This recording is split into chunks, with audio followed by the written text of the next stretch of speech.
Bismillahirrahmanirrahim. Assalamualaikum warahmatullahi wabarakatuh. Apa kabar sahabat YouTube semuanya? Senang sekali bertemu kembali dengan kalian. Bersama saya Taufik Ramadan, si tukang air Medan. Baik, kali ini kita akan coba membahas bagaimana cara memasang instalasi pencucian membran di dalam mesin RO.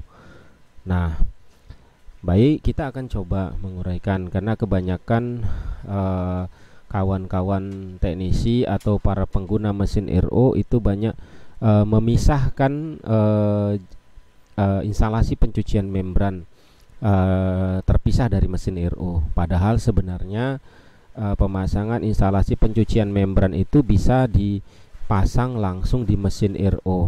Ada beberapa kelebihan yang bisa kita dapat jika kita memasang instalasi pencucian membran di dalam mesin RO. Pertama, jalur-jalur pemipaan di mesin RO akan senantiasa bersih karena akan selalu tersirkulasi dengan chemical hingga pemipaannya bebas dari endapan lumut atau endapan kotoran dari air baku. Yang kedua, tanpa harus membuka tutup dari casing membran. Jadi membran tidak perlu Anda buka, dan membran cukup ada di dalam casing dan kita bisa mencucinya dalam waktu 2 atau 3 jam. Yang tadinya membran sudah sumbat itu langsung bisa bersih kembali. Keuntungan yang ketiga adalah Anda tidak perlu menyetok membran. Jadi kalau Anda buat penyaringan terpisah, membran yang kotor Anda cabut, terpaksa Anda harus membeli membran sebagai backup untuk ketika membran yang lama sedang dicuci. Jadi itu ya 3 keuntungan yang kita dapat. Yang keempat, simple ya. Jadi tidak perlu menunggu membongkar, memasang kembali ya. Cukup ketika membran sudah sumbat, kita cari waktu yang tepat, kita cuci, butuh waktu cuma 3 jam, air langsung naik kembali. Oke, nah sekarang saya akan coba membangun teori dasar di pemikiran Anda bagaimana sih cara kerja pencucian membran. Oke. Nah, sebelum kita membahas bagaimana cara pencucian membran di dalam mesin RO, ada baiknya kita mengulang kembali bagaimana cara kerja sebuah mesin RO. Oke. Nah, di sini kawan-kawan, kita akan coba membahas bagaimana cara kerja dari sebuah mesin RO. Baik, langsung saja kita lihat di mesin RO itu ada 2 pompa. Pompa pertama adalah pompa support atau pompa pendukung atau pompa joki yang berfungsi untuk menghisap air dari tangki baku atau feed water sebelum dikirim ke pompa booster pump. Nah, air dari feed water sebelum dikirim ke pompa booster pump itu disaring dulu oleh 3 buah free filter. Nah, ini 3 buah free filter ini berfungsi untuk menahan sedimentasi, bau, warna, dan rasa dari feed water atau air baku sebelum akhirnya nanti dikirim ke membran. Jadi sebagai pengaman membran ya, mungkin intinya sebagai pengaman membran. Nah, kemudian dari 3 free filter, 3 housing free filter, lalu air dikirim ke pompa booster pump. Nah, oleh pompa booster pump tekanan air ditingkatkan lagi hingga mencapai tekanan yang sangat tinggi agar bisa menembus kain di membran. Nah, kemudian dari keluaran membran itu seperti yang kita ketahui ada 2 jalur pengeluaran dari output membran. Yang pertama itu adalah jalur air limbah ya. Nah, kalau kita lihat di sini itu jalur air limbah itu berada di pinggir ya. Kemudian masuk ke pressure gauge pengatur tekanan RO, kemudian masuk ke ke gate valve atau pengatur tekanan membran, lalu masuk ke flow pengatur flow untuk melihat monitor berapa kapasitas atau tekanan dari air limbah, lalu hingga akhirnya masuk ke reject water ya, atau ke limbah, atau mungkin bisa disalurkan ke tangki. Nah, saya di sini saya buatkan wadah agar untuk lebih memudahkan airnya tersimpan kemana ya. Nah, reject water ini bisa mungkin Anda buang langsung ke limbah atau Anda manfaatkan untuk pencucian yang lain yang membutuhkan air yang tidak begitu bersih ya. Nah, kemudian kita masuk ke air bersihnya. Nah, di jalur air bersih, air masuk ke flow meter yang memonitor berapa kapasitas air bersih yang dihasilkan dari membran. Flow meter inilah yang bisa menunjukkan kepada kita apakah membran masih banyak produksinya atau mulai menyumbat ya. Lalu di keluaran dari air bersih RO tersebut kita simpan biasanya di tangki hasil RO atau RO water tank atau RO storage tank ya. Nah, di tangki baku ini, di tangki hasil ini, maka air RO itu disimpan hingga nanti akhirnya didistribusikan sesuai dengan keperluan. Oke. Nah, sekarang kita mungkin sudah paham bagaimana alur kerja sebuah mesin RO dari mulai air pertama kali masuk dari tangki baku hingga air dihasilkan di tangki hasil. Oke, sekarang cara proses pencucian membran juga sepertinya dan juga sebenarnya sama dengan cara proses kerja membran. Cuman saja kalau di support pompa ini, pompa support, dia menarik air yang bersih sebagai air baku untuk diproses oleh membran. Nah, kalau di dalam sistem pencucian membran harus kita sediakan namanya pompa khusus untuk cleaning membran. Pompa ini diambil airnya dari tangki chemical ya. Jadi pompa ini menghisap air dari tangki chemical yang sudah kita masukkan ke dalamnya larutan chemical, lalu oleh pompa cleaning membran ini air dikirim ke booster pump dan ke membran. Nah, prinsip kerjanya air yang dari chemical tadi yang udah masuk ke cleaning membran itu bagaimana caranya bisa bersirkulasi kembali dan akhirnya masuk kembali ke dalam tangki chemical. Nah, berarti dalam proses seperti ini kita tidak menghasilkan air bersih di dalam RO water tank karena kita tidak mengharapkan ada air bersih yang keluar dari jalur air bersih membran, karena yang kita ingin bersihkan adalah membrannya sendiri. Jadi ketika itu maka posisi tekanan membran harus dalam kondisi 0 tanpa tekanan. Oke. Nah, bagaimana cara mengimplementasikan kalau di sini ada saya buat diagram atau dua jalur. Pertama pompa support, yang kedua pompa cleaning. Sementara membrannya ada satu, pompa booster pump ada satu. Ini berarti kita akan memasang sistem pencucian membran di dalam mesin. Oke, langsung saja kita sebetulnya cukup mudah sekali. Kita pelajari dulu instalasi pemipaan dari mesin RO kita. Kita harus tahu di mana feed water atau inlet air masuk dari mesin itu.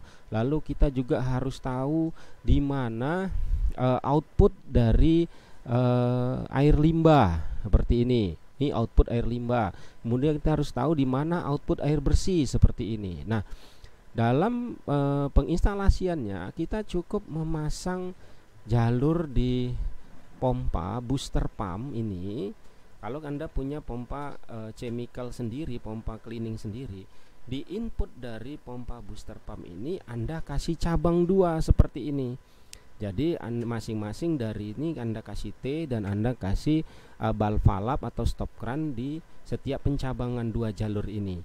Yang mana ini untuk mengontrol oleh booster pump air mana yang mau disedot oleh booster pump. Apakah air dari tangki baku ataukah air dari chemical. Nah, karena kita ingin mencuci membran, maka valve untuk jalur air baku kita kunci dan valve untuk air obat atau air chemical kita buka. Dan untuk proses sirkulasinya maka kelistrikan dari pompa joki air baku kita matikan dan kelistrikan dari pompa cleaning membran kita aktifkan.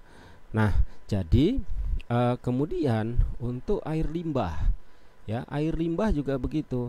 Jalur untuk air limbah kita pasang T atau cabang 2 yang masing-masing ujungnya kita kasih 2 buah stop kran ini.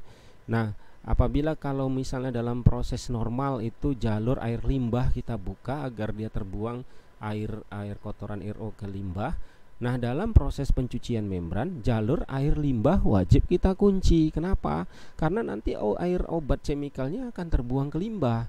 Nah, yang kita buka adalah stop kran atau valve jalur untuk ke ember chemical atau ke tangki chemical. Jadi air dari chemical yang udah melalui membran jatuh kembali ke tangki chemical yang akhirnya akan disedot kembali oleh pompa cleaning membran, lalu dikirim lagi ke booster pump. Booster pump mengirim lagi ke membran dan membran mengirim lagi ke ember atau ke tangki chemical. Nah, untuk air bersih, apakah air bersih juga dipasang stop kran pengaturan seperti mana di input dari mesin dan di output air limbah? Ya, benar, harus Anda pasang juga seperti ini.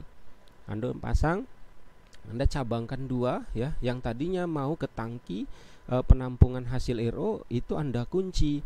Terus Anda buka yang mau menuju ke tangki chemical. Loh, kok gitu? Ya, karena kita tidak mau air dari chemical terkontaminasi dengan air hasil RO. Ya.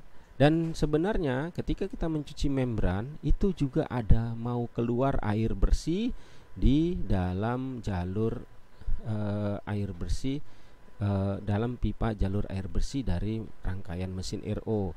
Oke. Nah, ketika kita mencuci membran, wajib kita mengurangi atau menolkan tekanan dari membran dengan cara membuka stop kran pengatur tekanan RO ini dalam posisi kandas ke kiri ya, atau dalam keadaan membuka atau open.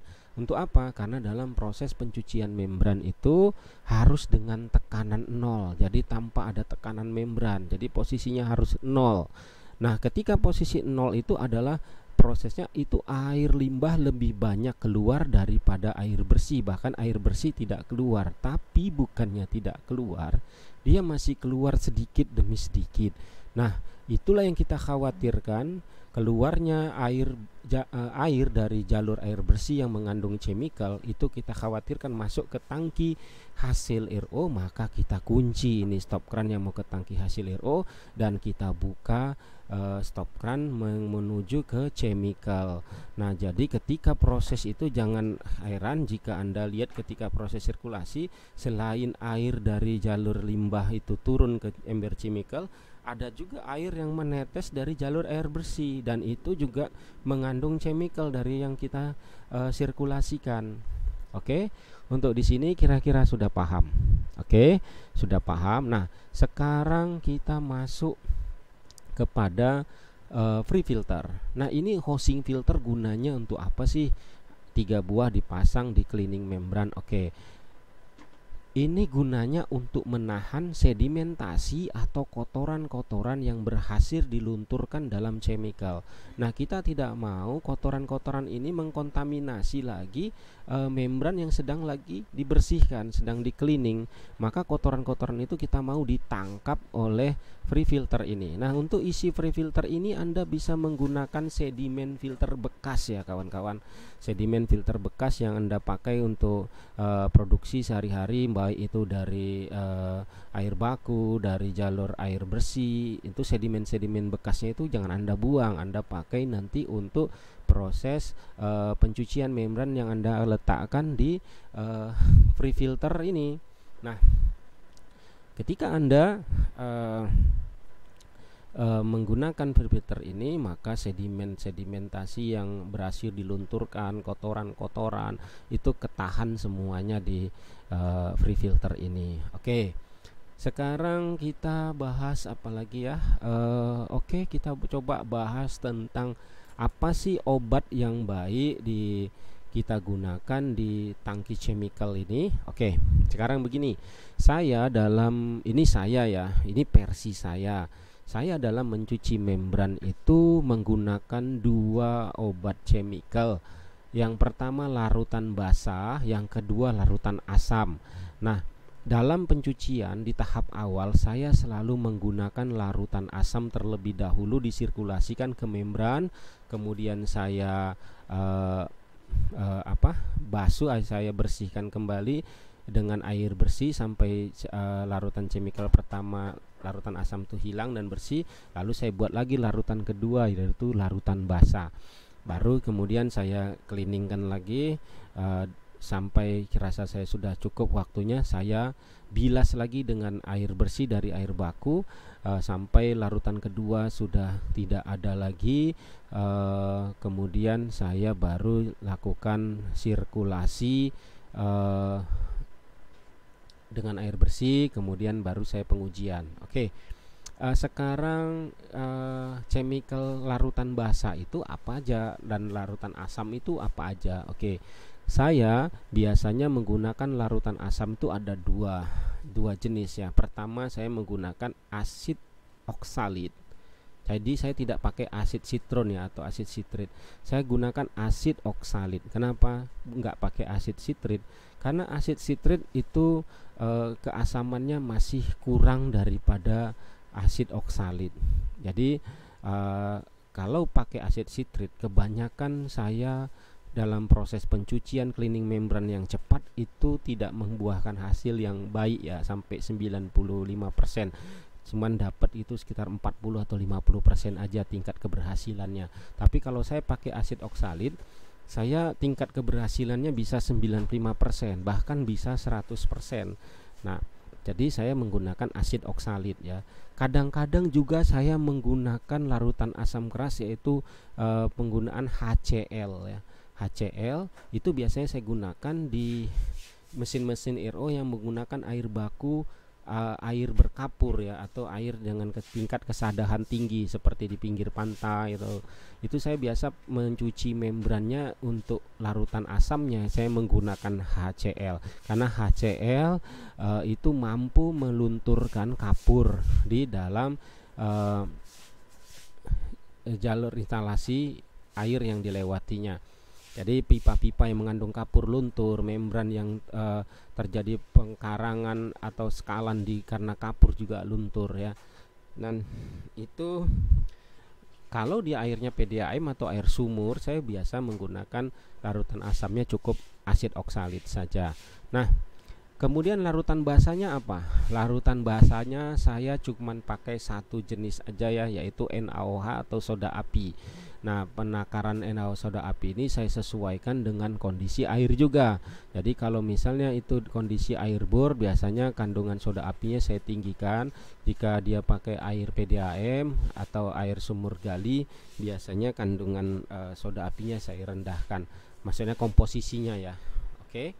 Nah, dalam pengalaman pencucian membran, kalau cuman satu membran seperti ini, itu berapa takaran obat yang kita masukkan? Oke, biasanya saya dalam proses pencucian membran itu saya lakukan sirkulasi terlebih dahulu di jalur pencucian membran tanpa obat ya, tanpa obat. Jadi biasanya ini chemical tanki ini saya pakai ember cat 25 kilo atau 25 liter. Jadi bekas ember cat 25 liter itu kan warnanya putih.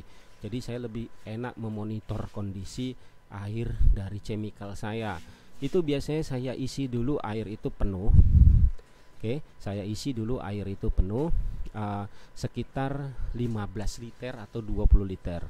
Lalu saya atur stop kran agar pompa cleaning membran menyedot air ember chemical dan air masuk ke booster pump, dan jalur untuk air baku saya kunci, dan untuk limbah saya setel dahulu agar posisi air limbah jatuh kembali ke ember, dan posisi stop kran yang mau menuju ke limbah saya kunci agar air dari chemical balik lagi ke ember.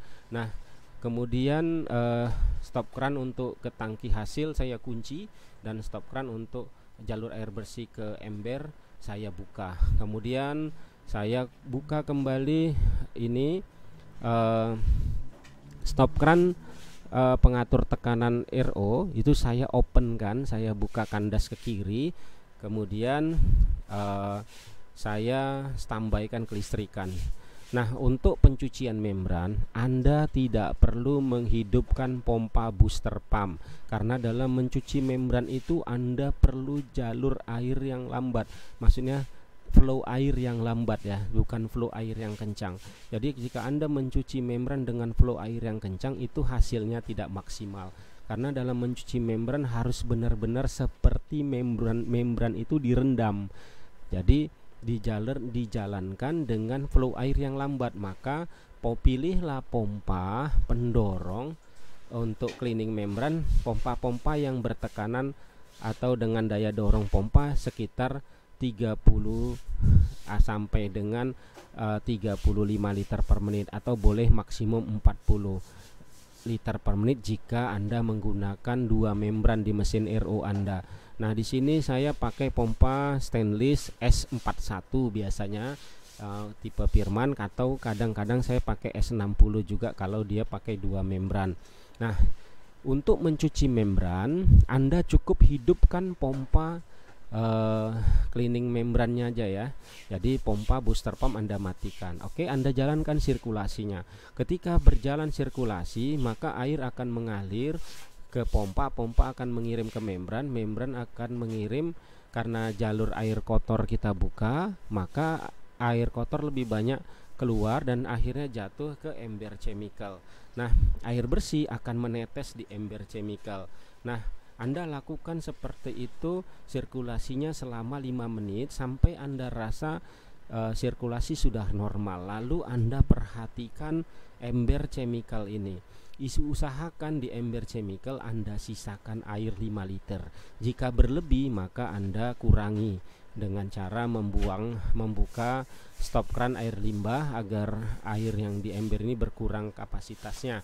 Kemudian setelah Anda atur ada sekitar 5 liter air yang ada di ember chemical ini, lalu Anda masukkan larutan asamnya. Jadi jika Anda mau pakai HCl, masukkan HCl. Jika Anda mau pakai asid oksalit, masukkan asid oksalit. Bagi Anda yang berpahaman pakai asid sitrit, masukkan asid sitritnya.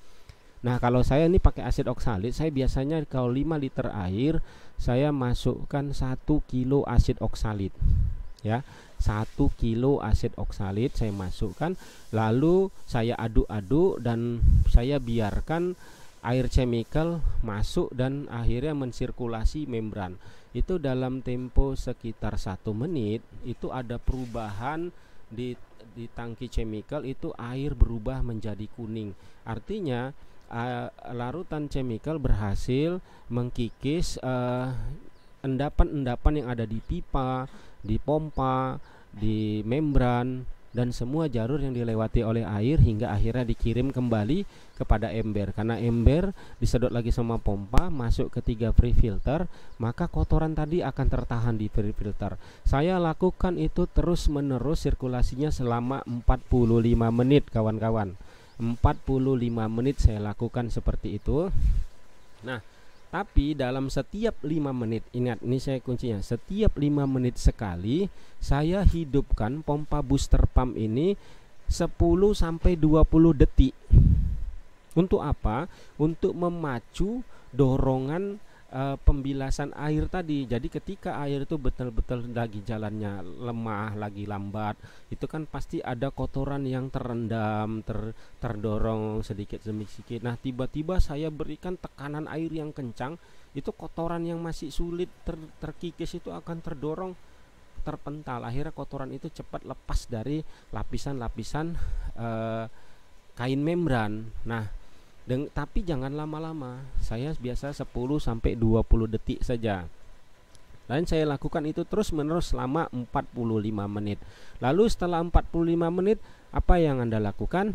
Maka saya matikan pompa chemical, atau saya buang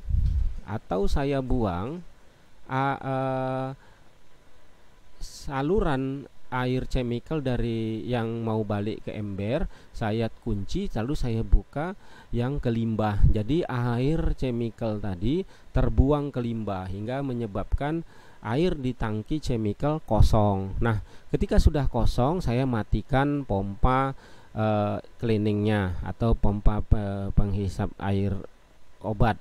Nah, lalu saya rubah stop krannya.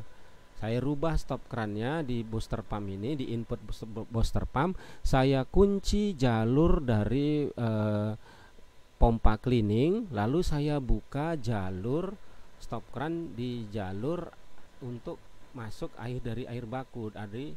Artinya jalur untuk ke pompa support atau pompa joki atau pompa pendukung. Saya buka jalurnya, kemudian posisi stop kran di cleaning membran yang untuk air limbah itu saya posisikan stop kran air limbahnya terbuka dan stop kran untuk ke ember terkunci. Nah, untuk air bersih masih tetap ya kawan-kawan. Air bersih itu tetap saya kunci jalurnya yang mau ke tangki dan saya buka jalur yang mau ke ember.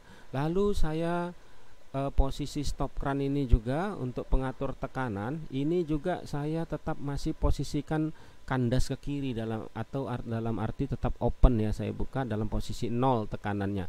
Lalu saya nyalakanlah pompa feed water ini, pompa joki ini, maka mengalirlah air dari tangki baku dan tangki baku akan masuk ke 3 free filter akan masuk ke pompa booster pump ke membran. Nah, maka secara tidak langsung itu air dari tangki baku akan membilas semua sisa-sisa obat chemical yang ada di jalur booster pump ke membran ke jalur limbah. Artinya air dari tangki baku membilas kain-kain membran agar sisa-sisa obat dari membran yang ada nempel di kain membran itu hilang, netral. Nah, berapa lama? Biasanya ya sampai saya lihat ciri-cirinya di air limbah ini tidak ada lagi terasa airnya asam, artinya sudah tawar, netral. Atau kita kalau pakai TDS, kita upayakan air bakunya misalnya 100 ppm, maka keluar dari air limbah ini 100 ppm. Artinya berarti tidak ada lagi chemical yang tersisa dari membran. Nah, ketika itu berarti sisa-sisa obat pertama di membran sudah hilang. Kemudian bagaimana lagi? Kemudian saya kunci kembali input dari tangki baku di booster pump. Kemudian saya buka lagi stop kran di input untuk masuk pompa chemical dan untuk masuk dari jalur chemical. Nah, kemudian posisi air limbah itu saya posisikan kembali lagi, saya kunci jalur air limbah dan saya buka kembali jalur untuk air bersih yang mau menuju saya buka kembali jalur stop kran yang mau menuju ember chemical ya, yang mau menuju ember chemical. Nah, ketika saya udah lakukan seperti itu, nah posisi stop kran air bersih tetap sama ya kawan-kawan, dalam keadaan mengunci di tangki hasil dan membuka di tangki ember chemical. Dan tahukah Anda ketika Anda tadi mensirkulasi membran dengan air baku untuk menghilangkan sisa-sisa chemical, itu ada air yang bertambah di sini kawan-kawan, air dari tangki chemical ini mungkin sekitar setengah liter setengah ember, sekitar 10 liter sampai 15 liter. Nah, itulah nanti air yang mau kita pakai kembali untuk memasukkan obat chemical yang kedua. Nah, jika Anda rasa ini masih kurang airnya, Anda bisa membuka jalur di stop kran jalur air baku. Dengan Anda buka ini kawan-kawan, maka air akan mengalir mengisi ke ember chemical. Ketika rasa Anda sudah penuh dengan air yang Anda butuhkan, Anda kunci kembali. Nah, kemudian kita masuk dalam tahap kedua.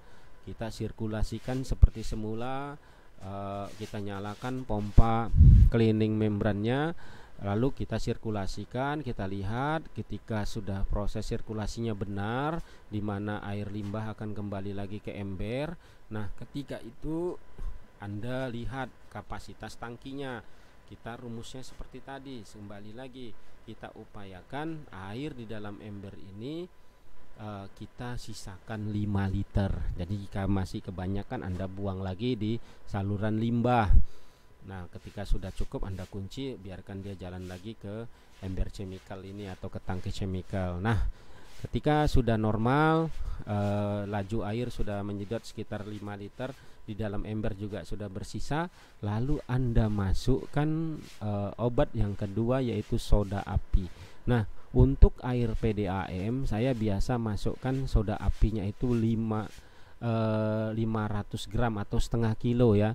Tapi untuk air sumur bor dan air berkapur itu saya masukkan soda apinya itu 1 kilo ya kawan-kawan. Nah, Anda masukkan soda api ke dalam itu 1 kilo.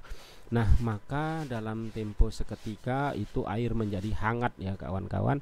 Biarkan aja, nggak masalah, karena membran masih sanggup berjalan di suhu air yang panas sekitar 40 derajat Celcius ke bawah. Nah, ketika itu membran akan mensirkulasi air dari soda api atau NaOH masuk ke dalam booster pump lalu mengirim ke membran kembali mengirim ke tangki chemical. Nah, ketika itu sirkulasi berjalan dengan normal, maka seperti tadi rumusnya ya kawan-kawan, setiap 5 menit sekali Anda nyalakan pompa booster pumpnya itu 10 sampai 20 detik. Terus Anda lakukan itu sebanyak 45 menit atau mungkin 1 jam durasi sirkulasinya. Anda lakukan terus-menerus seperti itu. Nah, untuk apa? Untuk memacu. Nah, biasanya ciri-cirinya ya kawan-kawan, di sini kalau dia air asam, itu airnya akan menguning di sini kawan-kawan ya. Tapi kalau dia larutan basah, airnya akan menghitam dan berbusa di sini seperti buih ya. Itu artinya pencucian membran kita menggunakan soda api itu ada kebaikan atau dinyatakan berhasil, karena dia mampu mengkikis sedimentasi atau kotoran-kotoran yang memang luntur dengan larutan soda api. Kita lakukan terus 45 menit kawan-kawan seperti itu. Maka ketika waktu 45 menit atau 1 jam waktu yang Anda gunakan dalam proses pencucian itu berakhir, maka seperti tadi yang saya katakan, Anda buang air limbahnya yang tadinya ke chemical, Anda buang air chemicalnya ke jalur limbah. Terus lakukan sampai air di dalam ember chemical habis. Nah, ketika sudah habis seperti itu kawan-kawan, maka Anda tutuplah stop keran jalur ke chemical dan Anda buka stop keran di jalur air baku.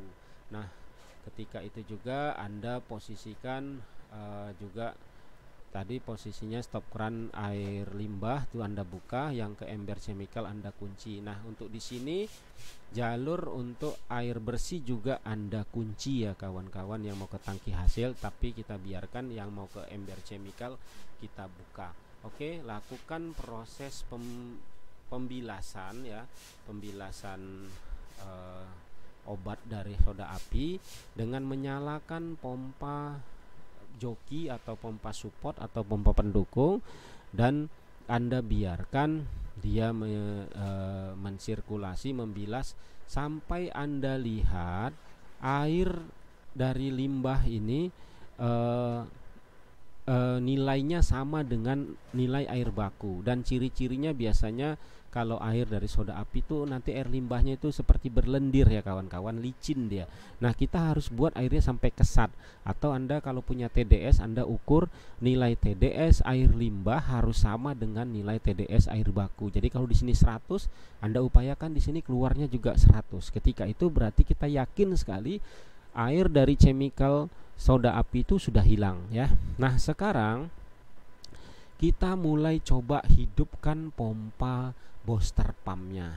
Oke, kita nyalakan pompa booster pumpnya, maka air limbah itu akan semakin banyak kan kawan-kawan. Dan ketika itu juga air bersih akan mengeluarkan air juga lebih banyak dari biasanya. Kita biarkan aja kawan-kawan. Lalu ini posisi stop kerannya juga jangan Anda tekan dulu, tetap dalam posisi 0 stop keran pengatur membran ini, pengatur tekanan membran. Nah, lakukan itu sekitar 2 menit ya, 1 sampai 2 menit. Setelah Anda lakukan seperti itu, barulah kawan-kawan Anda putar sedikit demi sedikit stop keran pengatur tekanan membran ini ke arah kanan ya. Diputar ke arah kanan pelan-pelan sampai ke tekanan berapa PSI yang biasa Anda pakai. Jika Anda bermain di 120 PSI atau misalnya di 100 PSI, maka cobalah putar dulu ke 50 PSI. Lalu lihat perubahan dari flow meter air bersih. Apakah semakin banyak? Dan insya Allah biasanya semakin banyak airnya kawan-kawan. Misalnya Anda sebelum cuci itu naik airnya cuman 2 liter per menit. Setelah Anda cuci di tekanan baru setengah dari tekanan kerja normal, itu naik misalnya 30 sampai 50%, misalnya naik 4 liter per menit misalnya. Nah, Anda biarkan dulu, jangan Anda paksa dulu, biarkan. Nah, ini nanti air bersih akan masuk ke ember ya kawan-kawan. Air bersih akan masuk ke ember chemical. Nah, itu di situ kita ukur tuh nilai TDS kita error kawan-kawan. Karena dia masih membawa sisa-sisa chemical yang masuk ke jalur air bersih membran. Nah, di situ kita harus tungguin kawan-kawan sampai TDS-nya rendah. Sambil Anda putar sedikit demi sedikit di tekanan kerja normal. Nah, di tekanan kerja normalnya biasanya air bersih juga akan nambah lagi kawan-kawan. Air kotor mulai sedikit ya keluar di sini. Nah, kita biarkan aja dulu kawan-kawan. Kita ukur lagi TDS di sini di air bersih. Kita buat sampai nilainya benar-benar turun seperti sebelum dicuci. Tapi ingat, tidak akan pernah bisa sama lagi nilai TDS air hasil RO sebelum dicuci dengan sesudah dicuci. Biasanya air akan bertambah nilai TDS-nya ketika sudah dicuci dengan chemical. Oh, kok gitu? Wajar dong, karena kita paksa membrannya untuk mengkikis kotoran-kotoran itu, dan pasti pori-pori membran itu akan terbuka. Dan itu pasti nilai TDS akan naik. Nah, itu memang konsekuensi yang harus bisa diterima. Jadi nonsen ada orang yang bisa mencuci membran warnanya pakai asid sitron aja, dijamin tidak naik nilai TDS-nya. Benar, tidak naik nilai TDS-nya, tapi produksi hasil airnya sedikit. Kita juga kecewa gitu. Jadi biarin produksi air bersihnya banyak, tapi nilai TDS naik dikit nggak masalah. Yang nggak boleh itu naiknya banyak sekali, bahkan sampai jebol. Itu baru itu bencana dalam pencucian membran kawan-kawan. Nah, biasanya naiknya cuma sedikit. Berdasarkan pengalaman ya saya, itu biasanya sebelum dicuci membran itu air bersihnya misalnya 0,02 ppm atau 2 ppm ya kawan-kawan. Setelah dicuci itu naik jadi 5 atau cuman 5 atau 6 ppm aja. Tapi di awal ini memang besar kawan-kawan. Di hari pertama ini bisa 15 sampai 10 ppm. Baru normalnya itu sekitar 2 hari ya kawan-kawan. Hari keduanya itu baru dia turun, tapi lebih banyak dikit dari air hasil. Tadinya 002 jadinya nih nanti 005 atau 008, dan itu memang wajib diterima konsekuensi itu. Nah, biasanya kalau pencucian kita dengan takaran obat yang tepat, naiknya nggak banyak kawan-kawan. Biasanya naik 002 jadi naik 005. Nah, begitu. Nah, dan kita rasakan debit air semakin banyak air bersihnya, berarti pencucian kita sudah berhasil. Nah, kemudian jika memang Anda rasa air di ember chemical, yang air bersih yang Anda jatuhkan ke ember chemical ini nilainya sudah rendah, maka Anda sudah bisa memasukkannya ke tangki hasil. Maka Anda kunci stop keran yang mau menuju ember chemical ini, dan Anda buka stop keran air bersih yang menuju tangki hasil. Maka di tangki hasil ini Anda sudah bisa mendapatkan air RO yang bersih tanpa terkontaminasi oleh chemical. Oke kawan-kawan, bagaimana kira-kira penjelasan saya yang singkat dan seperti mungkin terlalu cepat bagi Anda ya. Mudah-mudahan Anda bisa mengulang-ulangi video saya ini.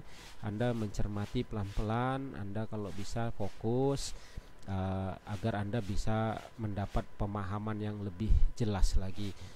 Jika Anda ada masalah, atau kurang paham, Anda bisa mungkin menulisnya di kolom komentar atau menelepon saya atau menchat saya di nomor WA saya. Insya Allah saya bisa bantu. Nah, untuk kejelasannya yang lebih jelas lagi. Baik kawan-kawan, mungkin begitu saja video singkat cara pemasangan atau cara mengimplementasikan pencucian membran di dalam unit mesin RO. Nah, ini hanya tutorial atau teoritisnya kawan-kawan. Dalam prakteknya Anda sesuaikan dengan kondisi di lapangan. Tapi yang penting Anda paham dulu dari cara kerja pencucian membran ini atau cara kerja penyaringan RO, maka Anda akan paham cara kerja pencucian membrannya. Nah, mudah-mudahan bisa sangat membantu. Terima kasih banyak atas waktu dan perhatiannya. Jangan lupa mendukung saya, video saya dengan channel saya dengan cara like, mengkomen, mensubscribe, men-share, dan jangan lupa aktifkan lonceng di channel YouTube Anda agar Anda senantiasa mendapatkan update video-video terbaru dari saya. Begitu saja mungkin yang bisa saya sampaikan. Terima kasih banyak atas waktu dan perhatian Anda semuanya, dan terima kasih telah menonton sampai habis video saya ini. Agar Anda tidak gagal paham, saya ucapkan banyak terima kasih. Jazakallahu khair. Assalamualaikum warahmatullahi wabarakatuh.